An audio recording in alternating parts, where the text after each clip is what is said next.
Hello, welcome to this video guide to Radiology ARCP.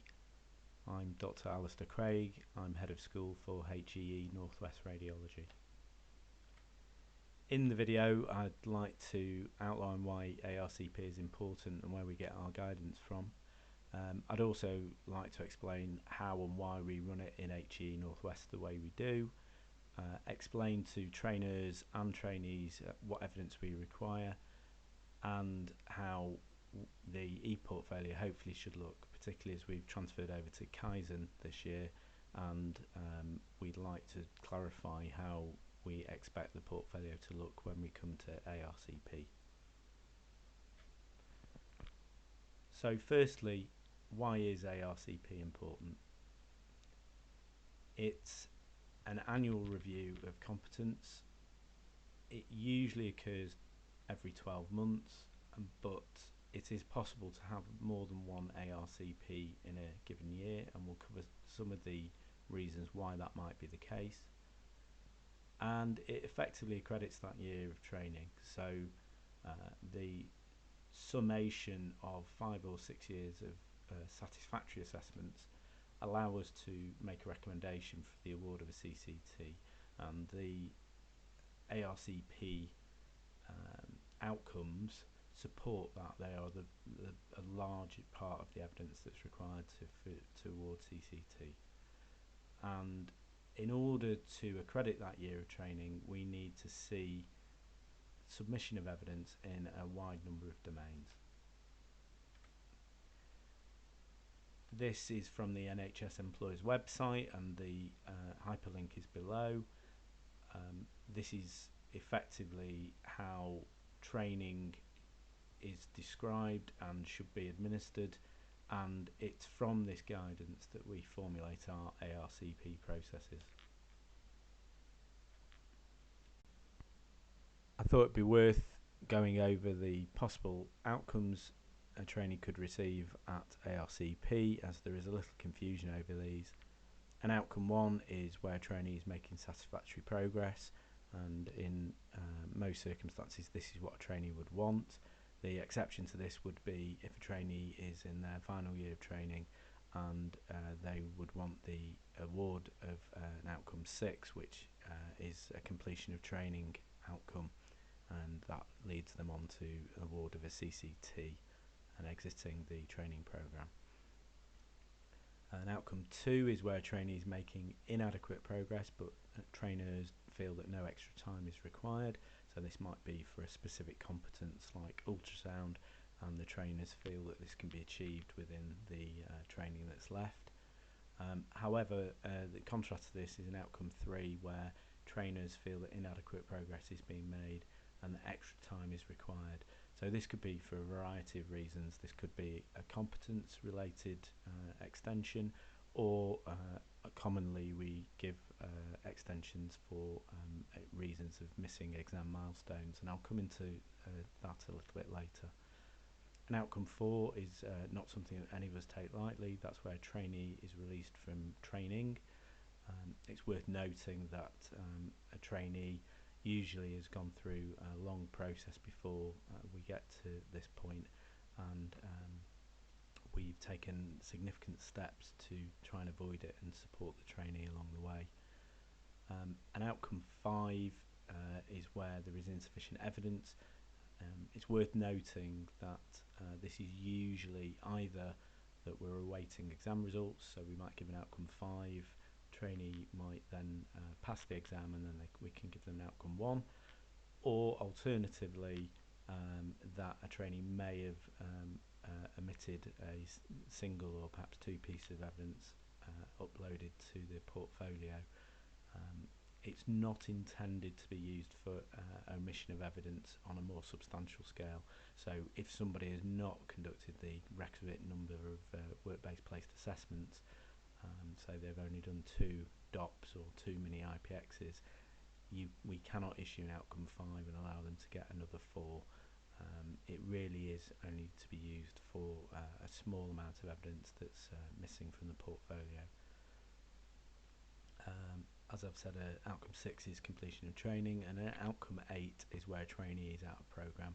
So this might be, trainee exits for 3 years to do a PhD, and despite being out of programme, they still retain their training number, and because they retain their training number, they have to be reviewed at ARCP every year. So that's the reason why there's that outcome. So a little explanation of how we undertake our ARCP processes in the Northwest. We're a big school, so we run 3 panels a year. I'll explain the reasons for this, but it allows us to give more flexibility about when we see trainees. We're fortunate in being a large programme that we can do this and still have sufficient number of trainees to see on each date. And we give you the dates, the trainees and the trainers, we give you the dates at the start of the academic year, so that we ask you to make sure that as trainees you're available to be seen at any of the panels. So you should make yourself aware of those dates before booking things like annual leave. And effectively 3 times a year we run a panel A and a panel B. So if you're invited to ARCP, you'll be asked to submit evidence for the panel A, and that is a portfolio review, and we'll go through the evidence required for that. If for some reason either the portfolio review is unsatisfactory, or occasionally for other reasons, we then invite trainees to a panel B. So it's worth noting that the vast majority of trainees will not be seen by the school at ARCP. We undertake educational reviews which allow us to see the trainees during the year, but if a trainee has a satisfactory ARCP review, we do not arrange to see them at a panel B. It's only for specific reasons that we would invite a trainee to the panel B. So trainees asked to submit their evidence early in the month for the panel A, and then we make a decision at the panel A whether trainees are invited to a panel B. So if we look at the academic year, and as a school we think about the academic year running from August, and you'll see why. So obviously in August we have our new radiology starters. So radiology is a little unusual compared to some specialties where there's an intake throughout the year. Our trainees come in August, they don't come any other time of the year. And because we want to conduct an annual review, as a default, all those trainees will be scheduled for review in the July ARCP. But it's worth noting that we also have a November ARCP panel and an April ARCP panel. So the information below is just reiterating what I said before. At each one of those panels there's a panel A and a panel B. Everyone submits their evidence for the panel A, and in most cases trainees aren't seen, and trainees are generally invited to panel B if they don't get an outcome 1. So how does this process differ, and why do we have other panels in November and April? So the training year effectively starts for most trainees in August. That will vary for reasons of leave, or if a trainee is less than full time. But if we think about the training year starting in August, if a trainee starts in August and then goes off work for any reason, whether that's maternity leave or sick leave, and then returns to work 6 months later, they are still scheduled for a July ARCP panel, and that means that they require all the evidence required for ARCP. However, only 6 months of that training year would be accredited. So in essence, August, September and October would be accredited, May, June and July would be accredited, and the trainee would effectively have only done 6 months of that year. The panel would then make an assessment of what training needs were, and the new ARCP review date would be determined by whatever milestones were needed to be obtained. So it would be normal for a trainee to go from a July ARCP panel and may get seen the following July, or if a trainee had additional training needs, they could be seen at one of the other panels. So let's look at what happens if a trainee is off while the panel sits.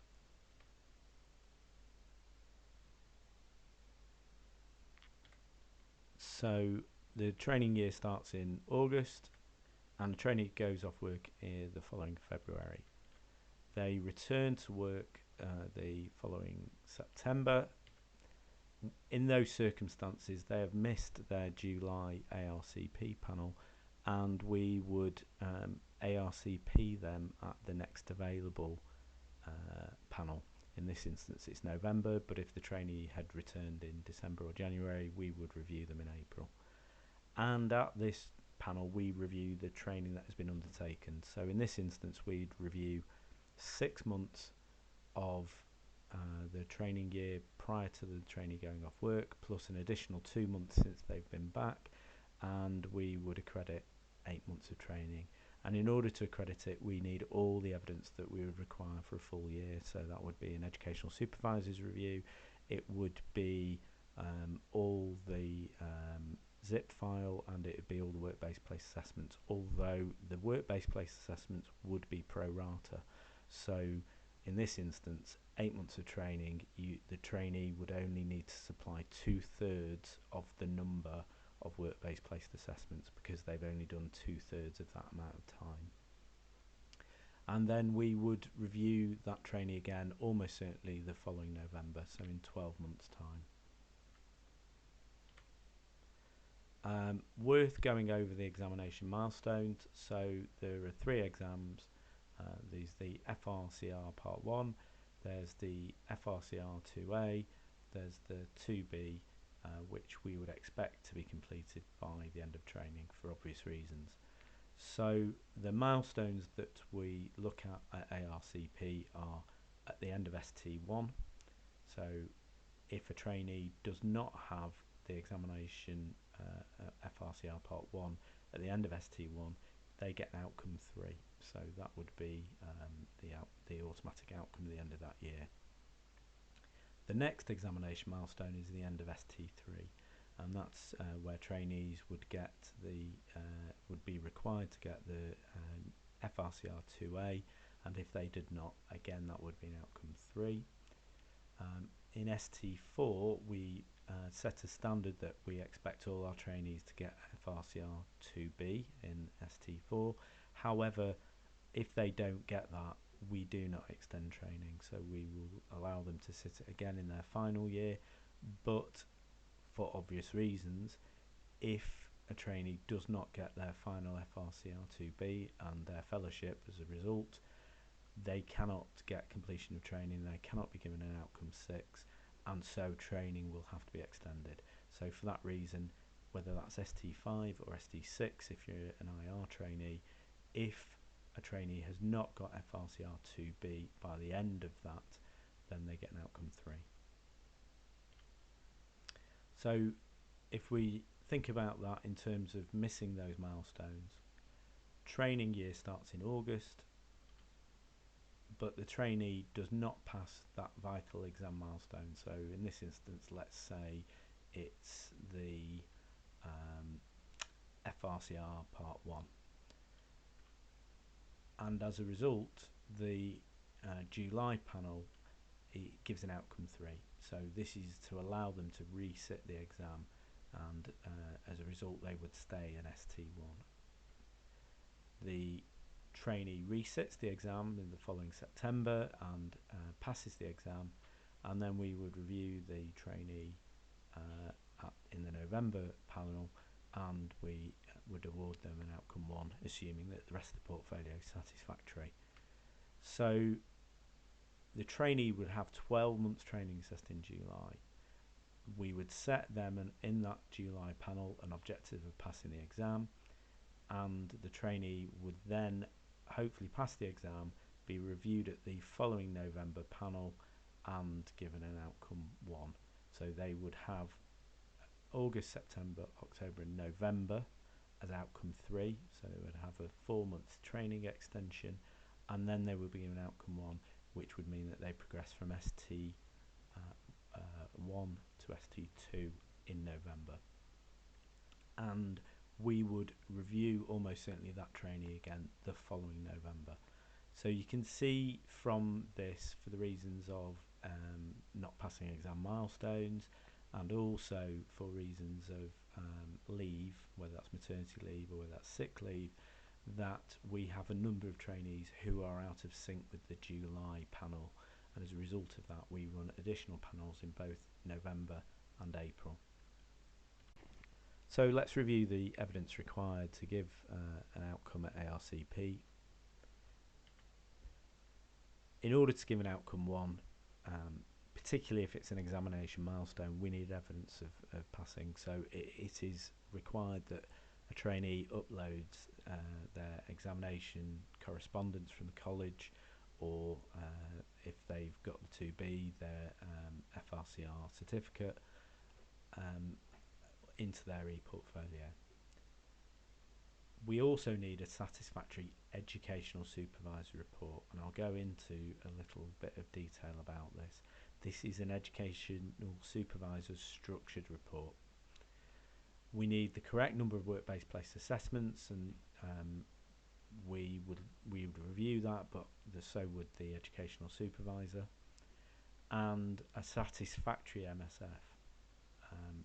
Additionally, trainees should submit a Form R, both A and B, and something that we call zip file evidence. So senior trainees will be familiar with this, but more junior trainees may not be, and I'll just go into a little bit of detail about the zip file evidence. So, a satisfactory ES report. This has to be a structured educational supervisor report, and I'll explain why. The ES should have indicated whether progress is satisfactory or not. The ES will look at placements reports. This could be either beginning, middle and end, or just beginning and end, depending on what the training site does. But we just need to clarify that this is where the confusion arises. So a mid-placement report is not a structured educational supervisory report, and I'll explain the reason why. So we're in Kaizen, and I'm just going to show you Martin Swaley's e-portfolio, who's kindly given me permission to demonstrate some of the points that I want to make with regard to the educational supervisor's structured report. So I'm going to click on the timeline, and we select the timeline,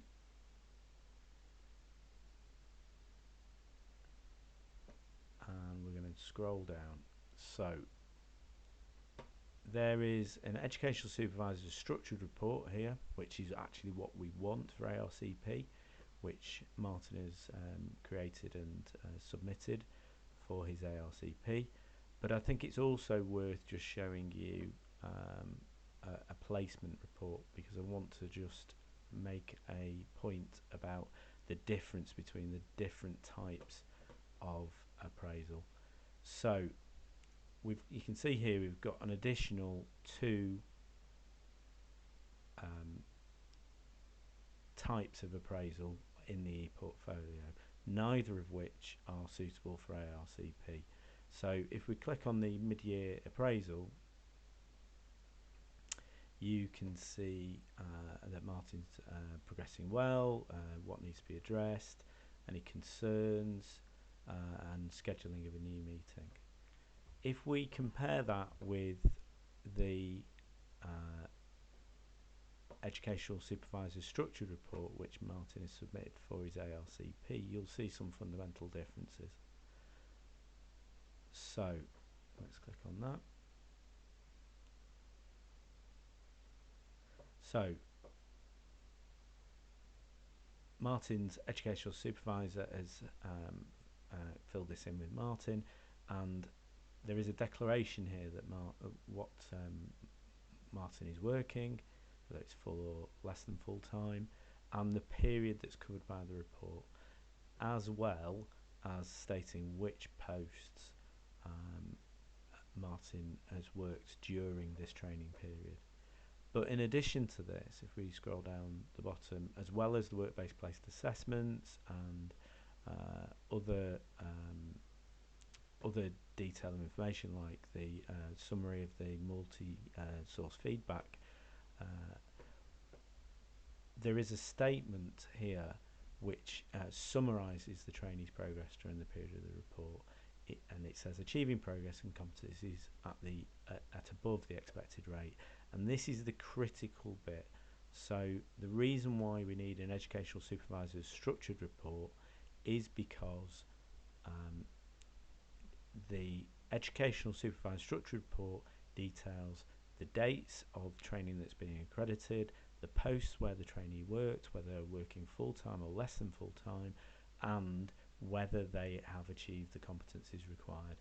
And there isn't another form that does that, which is why if you are undertaking ARCP, we need an educational supervisor structured report.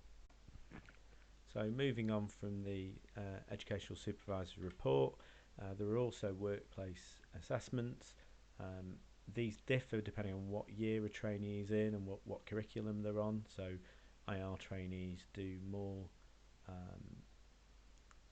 DOPS because it's a procedural based specialty, and the ST1 have been asked to do less DOPS because of the academy, and that undertaking practical assessments is more difficult in that environment. So there is some variation, and we do give guidance on how many we expect a trainee to undertake, so please read that. Also, it should be noted that these assessments should be spaced out in time, so they should not be clustered, all undertaken the week before the ARCP. So we expect them to be undertaken every month, and that there should be some variety in the supervisors and the specialty that's done. So doing 6 ultrasound assessments on their own is not necessarily an accurate reflection of the training that a trainee has undertaken. So a mix of modalities, a mix of supervisors, and undertaken throughout the year in a spaced out way. A few other points that have arisen previously: work place assessments undertaken by junior trainees supervising are not acceptable. So by definition, a trainee who is not deemed independently competent should not be undertaking a workplace assessment of another trainee. Supervising senior trainees, if they are going to undertake them, should be independent in the skill assessed. So an ST5 who is reporting CTs unsupervised would be appropriate to undertake a mini IPX of a ST1 or an ST2. That said, these assessments should largely be filled in by consultant trainers, with a smaller number of allied health professional, radiographer or other practitioners, or senior trainee assessments. As well as workplace assessments, we need a multi-source feedback. It needs to be completed and satisfactory, and a summary should be available in the supervisor's report. It is not necessary to undertake a multi-source feedback for every ARCP if you have multiple ARCPs in the same year. So you need one multi-source feedback every year, but at ARCP the multi-source feedback would be reviewed. And again, there should be a broad range of respondents, so consultants, again allied health professionals, admin staff and other trainees. If the mix of respondents is inappropriate, so if there are excessive number of trainees or no admin staff or no allied health professionals, this will result in an unfavourable outcome being given at ARCP. The multi-source feedback is intended to record a broad range of opinions of how a trainee interacts with different staff groups, and so it is important that all trainees obtain a minimum of the requisite number of each of those staff groups. And again, we give some guidance on that in our documentation, which you should read. Finally, the zip file. So we give some guidance about how to create a zip file if you've never done that, but I'm sure many of your colleagues would be able to tell you as well. And we ask that this evidence is submitted, and it needs to be submitted in this way because this makes it easier for the ARCP panel to review the evidence and ensure that it is present. It is in the trainee's interest to ensure it's in this format because often trainees structure their document library differently, and the panel sometimes cannot find the evidence even if it has been uploaded. So this is why we ask it to be submitted in the zip file format, and we ask that all the documents are labelled either in folders or individual files as 0102 all the way to currently 12. The other thing to note about this file format is that the individual files should be viewable on Windows. So the HEE offices do not have Mac equipment, and saving formats in pages and numbers and other formats result in us not being able to view evidence. So if you are a Mac user, please remember to save documents either as PDFs, docs or Excel spreadsheets.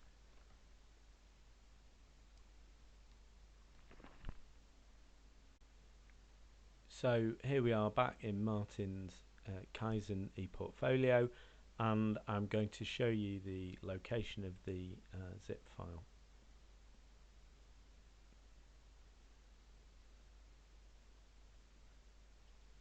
So I've clicked on the documents library, and you can see that Martin has submitted a number of folders with ARCP evidence, so ARCP evidence for 2017, ARCP evidence for 2018, and actually interestingly he's not created an ARCP 2019 folder, but he has submitted a zip file here which is clearly labelled ARCP 2019 zip. So that allows me to download it, and you can see it downloads automatically. What that allows me to do is when it's downloaded, I can automatically extract it into a single folder, and you can see that Martin has uploaded his evidence in this format. So let's have a look at it. Let's take a look at the evidence that's contained within the zip file. Starting with 01, so 01 is the Form R. We require the trainees to submit both the Part A and the Part B. It's critical that trainees do this and complete it with all scope of practice on it, including locum work and private work, as well as any health, probity, investigations or incidents. They need to go on there, and that's mandatory. That's the GMC requirement. Item 2 is the GMC survey. You see Martin has created a Word document which has got a screen grab and a completion code of the GMC survey. Item 3 is the HENW survey, which again he's created a Word document out of the completion email that you are sent. Item 4 is the HE summary logbook. Again, this opens up with a preview pane, which is quite useful if you're going through quite a few, and you can see that it gives us a summary of what procedures and imaging has been reported and viewed. And as a result of that, we ask all trainees undertake a logbook reflection. You can see Martin has created a Word document. I'm not going to show it to you, but he has written about a side and a half of A4 with reflections on what work he's done that year, what he feels he needs to do next year. Even though he's an ST6, he's identified some learning objectives for his consultant year. Item 6 is a PDP. You can see again he's extracted this as a screen grab out of Kaizen, but equally valid would be a Word document with a PDP outlined. Item 7 is an up-to-date CV, and we ask that it's kept current. It's important that any changes to CV are made contemporaneously. I think it's important that trainees maintain an up-to-date CV. You never know when you need one, and it's a lot easier doing it as you go along rather than trying to remember everything from the last 5 years when you need to make one. Item 8 is the leave forms, which I think most trainees will be familiar with, and it's essential that these are filled in and are correct. Item 9 is teaching attendance. We are working on an electronic register, but in the interim what we ask is that trainees create an attendance list of everything that they have attended and submit that either in an Excel spreadsheet, as Martin has done, or in a Word document. And then finally, item 10, as you can see, Martin has been admitted to the college and has uploaded a photocopy of his certificate, as well as item 11, which is the Keel Management Course attendance certificate. Moving on from the ARCP zip file, some places you can get additional information. So I've already given you the web address of where you can download the goal guide. Worth a read if you've any concerns or questions about process. We also produce our own ARCP appendices, which I'll show you what they look like, but also you can get them either from the HE Northwest team at the Radiology HE email address, or you can download them off the NWSOR website.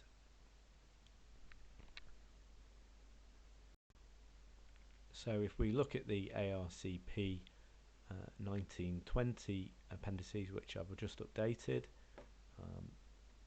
you can see there are actually normally 6 appendices. So Appendix E is missing, which is the dates for next year, which will be published shortly. So in Appendix 1 you can see the trainee examination progression grid. In Appendix B it gives a bit of advice about e-portfolio maintenance. Appendix C gives you some additional guidance around workplace-based assessments, and the number of DOPs, IPXs, and around the mix of raters that we talked about earlier in the video. Appendix D again reiterates the advice about the educational supervisor's structured report, and Appendix F is that list of zip file evidence that we require. And then for each of the training years we've got a checklist which details the number of work-based placed assessments that we expect. So if you've any questions or any queries about the number of work-based placed assessments that you should be undertaking, this is really the first port of call for finding out what information you need to provide. I hope that's been helpful. If there are any questions, please feel free to email me. We're trying to make sure that the instructions we're giving are as clear as possible so that we can give as many trainees as possible the correct outcome first time. So if you feel there's any information missing that would